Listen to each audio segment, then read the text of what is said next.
نحمده ونصلي على رسوله الكريم اما بعد فاعوذ باللہ من الشیطان الرجیم بسم اللہ الرحمن الرحیم السلام علیکم ورحمۃ اللہ وبرکاتہ۔ امید ہے آپ تمام سامعین خیریت سے ہوں گی۔ اللہ کریم سب کو اپنے امان میں رکھے اور خوب سے خوب علم دین حاصل کرنے کی توفیق مرحمت فرمائے۔ آج کے جو لیکچر کا موضوع ہے وہ ہے جادو کا علاج۔ آج انشاءاللہ عز و جل ہم یہ جانیں گے کہ جس کو بھی اگر لگتا ہے کہ اس پر جادو ہو گیا ہے، کوئی بری نظر ہو گئی ہے، تو وہ کیا کرے۔ تو آپ گھر بیٹھے اپنا علاج خود کر سکتی ہیں، لیکن اس میں تواتر ضروری ہے، یعنی آپ کو لگاتار اور استقامت کے ساتھ یہ سب کرنا ہوگا۔ روایت ہے کہ لبید بن عاصم یہودی اور اس کی بیٹیوں نے حضور سید عالم صلی اللہ علیہ وآلہ وسلم پر جادو کر دیا تھا، جس کا اثر حضور صلی اللہ علیہ وآلہ وسلم کے جسم مبارک پر نمودار ہوا، لیکن آپ کے قلب اور عقل و اعتقاد پر کچھ بھی اثر نہیں ہو سکا۔ چند روز کے بعد حضرت جبریل علیہ السلام حاضر خدمت ہوئے اور انہوں نے عرض کیا کہ یا رسول اللہ صلی اللہ علیہ وسلم، ایک یہودی نے آپ صلی اللہ علیہ وآلہ وسلم پر جادو کر دیا ہے، اور جادو کا جو کچھ سامان ہے وہ فلاں کنویں میں ایک پتھر کے نیچے دبا دیا گیا ہے۔ حضور صلی اللہ علیہ وآلہ وسلم نے حضرت علی رضی اللہ عنہ کو بھیجا۔ انہوں نے کنویں کا پانی نکال کر پتھر اٹھایا تو اس کے نیچے سے کھجور کے گھابے کی تھیلی برآمد ہوئی۔ اس میں حضور صلی اللہ علیہ وآلہ وسلم کے منہ مبارک جو کنگھی سے ٹوٹے ہوئے تھے، اور کنگھی کے ٹوٹے ہوئے کچھ دندانے، اور ایک ڈورا یا کمان کا چلہ جس میں 11 گرہیں لگی ہوئی تھیں، اور ایک موم کا پتلا جس میں 11 سوئیاں چبھی ہوئی تھیں۔ یہ سب سامان پتھر کے نیچے سے نکلا، اور یہ سب سامان حضور صلی اللہ علیہ وآلہ وسلم کی خدمت میں لایا گیا۔ اس کے بعد قرآن مجید کی دونوں صورتیں قل اعوذ برب الفلق اور قل اعوذ برب الناس نازل ہوئیں۔ ان دونوں صورتیں جو نازل کی گئیں، ان میں 11 آیتیں ہیں۔ ان دونوں صورتوں میں ہر ایک آیت کے پڑھنے سے ایک ایک گرہ کھلتی جاتی تھی، یہاں تک کہ سب گرہیں کھل گئیں اور حضور علیہ الصلاۃ والسلام بالکل شفا یاب ہو گئے۔ یہ تفسیر خزائن العرفان کے صفحہ نمبر 1098 اور جادو کا سارا سامان جو ہے وہ زیر زمین دفن کر دیا گیا۔ جو بھی سامان کنویں سے برآمد ہوا تھا، اس کا سارا سامان جو ہے کیا کیا گیا کہ وہ زیر زمین کے اندر دفن کر دیا گیا۔ تعویذات اور عملیات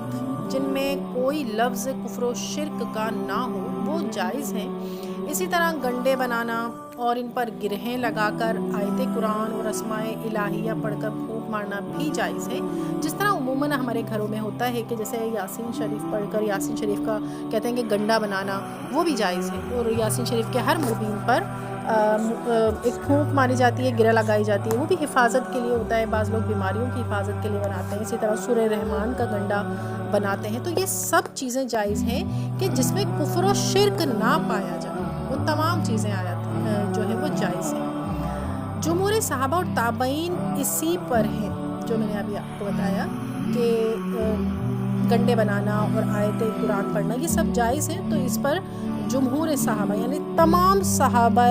کا جو اتفاق ہے وہ اس پر ہے، اور تابعین بھی اس چیز کو مانتے ہیں۔ اور حدیث عائشہ رضی اللہ تعالیٰ عنہا میں ہے کہ جب حضور سید عالم صلی اللہ علیہ وآلہ وسلم کے گھر والوں میں سے کوئی بیمار ہوتا تو آپ صلی اللہ علیہ وآلہ وسلم ان دونوں صورتوں کو پڑھ کر اس پر دم فرما دیتے۔ اسی طرح بخاری اور مسلم کی حدیث میں بھی یہی ہے کہ حضور اکرم صلی اللہ علیہ وآلہ وسلم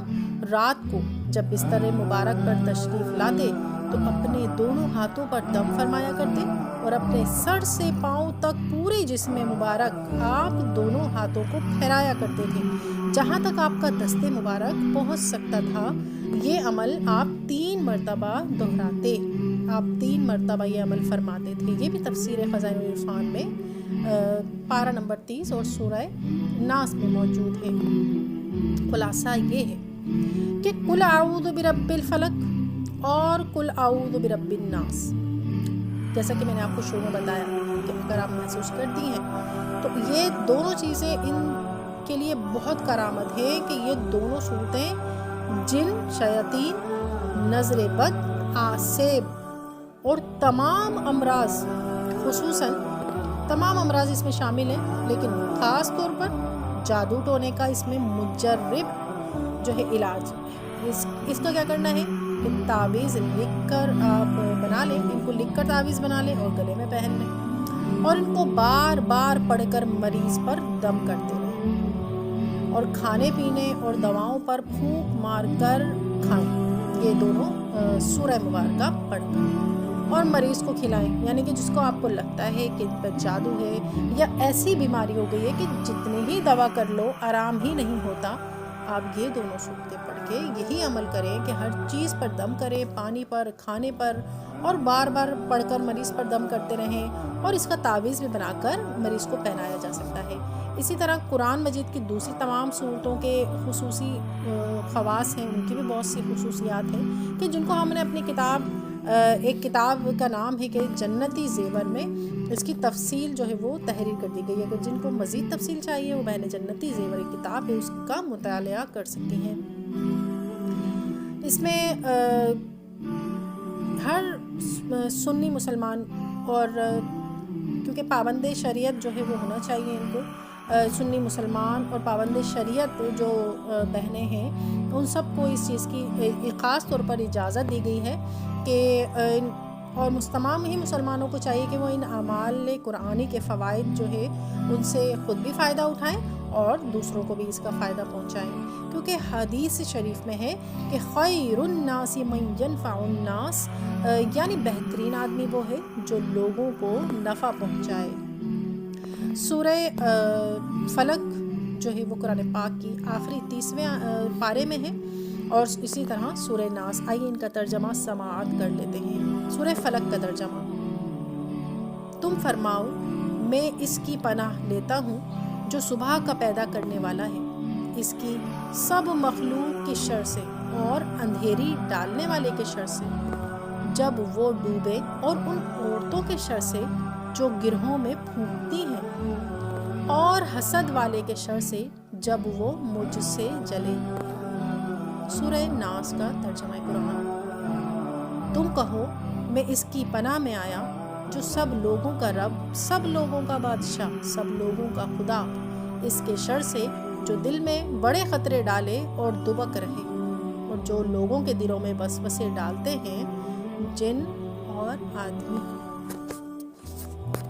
تو اللہ کریم سے دعا ہے کہ اللہ کریم ہم سب کو جادو سے، بد نظروں کی بد نظری سے، حاسدوں کے حسد سے، اور ہر طرح کے شر سے،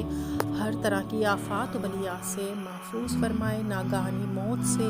ناگہانی آفات سے ہم سب کو محفوظ فرمائے۔ تو اپنی جو علاج کا ذریعہ ہے ان آیات سے ڈھونڈیے۔ اللہ کریم آپ سب کو شفا دے جو بیمار ہیں، اور سب کو اپنے امان میں رکھے۔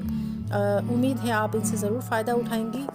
کچھ بھی نہیں کرنا، جو بہنیں بہت زیادہ پریشان ہیں، اپنا اتنا مال خرچ کر چکی ہیں ڈاکٹروں کے ذریعے، تو کوئی باباؤں کے ذریعے، تو یہ عمل ضرور کریے، اور چلتے پھرتے یہ آیت کریمہ پڑھتے رہیے، مریض پہ دم کرتے رہیے، یا وہ خود بھی دم کر سکتی ہیں اپنے اوپر، کھانے جو بھی کھا رہی ہیں اس پہ دم کریے، پانی پی رہی ہیں اس پہ یہ آیت مبارکہ جو ہے وہ ایک مرتبہ پڑھ لیجئے، 3 مرتبہ، اور خاص طور پر سوتے وقت جب سونے کے لیے آپ بیڈ پر جائیں، لیٹنے سے پہلے، تو یہ آیت مبارکہ پڑھیے 3 مرتبہ، اور اپنے پورے بدن پہ جہاں تک آپ کا ہاتھ جا سکتا ہے پھونک کر جو ہے پورے بدن پہ پھیر لیجیے۔ یہ عمل 3 دفعہ کریے تو انشاءاللہ اللہ کریم سے امید ہے کہ وہ ضرور شفا عطا فرمائے گا، کیونکہ اللہ کریم نے خود ہی یہ آیتیں ان مرض کے شفا کے لیے اتاری ہیں۔ دعا میں یاد رکھیے گا۔ السلام علیکم ورحمۃ اللہ۔